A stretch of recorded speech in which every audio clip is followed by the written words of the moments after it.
गुरुदेव ऐसा अटका हुआ है कि वो काम हम करना चाह रहे हैं, व्रत भी कर लिया, अनुष्ठान भी कर लिया, पर फिर भी वो व्रत के कारणवश भी वो कार्य नहीं हो रहा।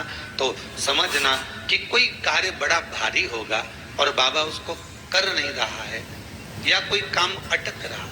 तो हमने पहले भी कहा, ये बीच की जो पत्ती है, ये देव अधिदेव महादेव, ये ब्रह्मा, ये विष्णु,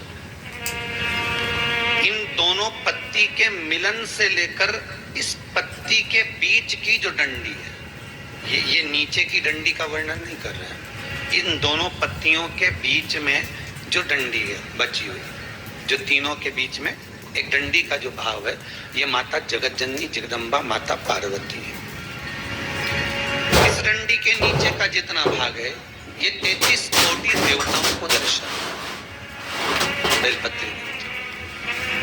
पिछले वर्ष की श्रावण की कथा यदि आप निकालेंगे और उसको पेज पर जाकर आप सुनेंगे तो आपको प्राप्त होगा कि उसमें भी कहा था कि जब आप पशुपति व्रत कर रहे हो या कोई नियम धारण कर रहे हो या कोई आपने नियम उठा रखा है और वो कार्य आपका हो ही नहीं रहा, आपने 2 बार पशुपति व्रत कर लिए, आपने ये कर लिया, आपने प्रदोष कर लिया, आपने सोमवार कर लिया, आपने सारे अनुष्ठान कर लिए, बहुत सारे उपाय भी करे, तो भी नहीं हो रहा, तो इस बीच वाली पत्ती पर शहद लगाकर बाबा का जो शिवलिंग है, उस शिवलिंग को इसको छुआ दीजिए या उससे चिपका दीजिए और उस पर अपनी हथेली रखकर कामना कर कर वापिस घर को आ जाइए।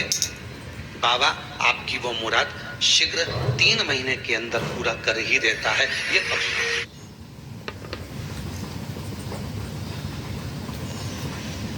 पर विचार करना कि शंकर भगवान की शिवरात्रि साधना की रात्रि होती है।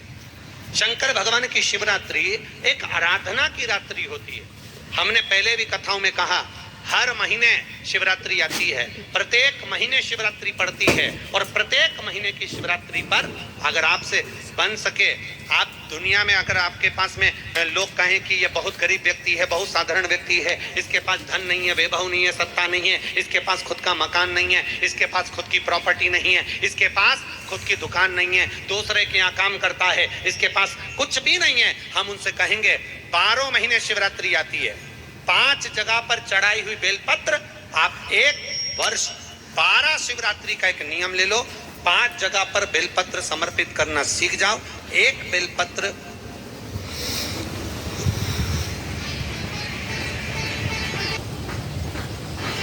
ये शिवलिंग, ये जलाधारी, बहुत ध्यान से देखना, ये चरण जहां से जल नीचे गिरता है, गणेश जी का स्थान, कार्तिकेय जी का स्थान, यह हस्तकमल माता पार्वती जी का हाथ हस्तकमल, शिवलिंग भगवान शंकर का स्थान।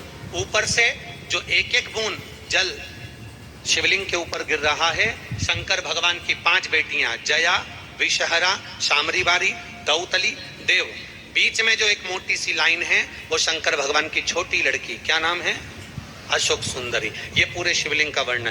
5 जगह पर बेलपत्र, 5 स्थान पर बेलपत्र। 12 महीने की शिवरात्रि। आप दूसरे के यहाँ काम कर रहे हो, नहीं है नौकरी, नहीं है काम, दूसरे के मकान में रह रहे हो, खुद का मकान भी नहीं, खुद का प्लाट भी नहीं, खुद की प्रॉपर्टी भी नहीं, बहुत संघर्ष की जिंदगी जी रहे हो, ठेला धका रहे, लॉरी चला रहे, गाड़ी चला रहे, ऑटो चला रहे, अपने लिए करने का प्रयास करना। घर में जितने सदस्य हैं, 12 महीने शिवरात्रि आती है, एक बेलपत्र अशोक सुंदरी वाली जगह पर, डंडी का मुंह नीचे की ओर।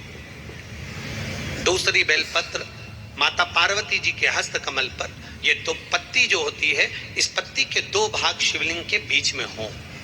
तीसरी बेलपत्र भगवान शंकर के शिवलिंग पर, डंडी का भाग आपके विपरीत दिशा में हो, विपरीत दिशा।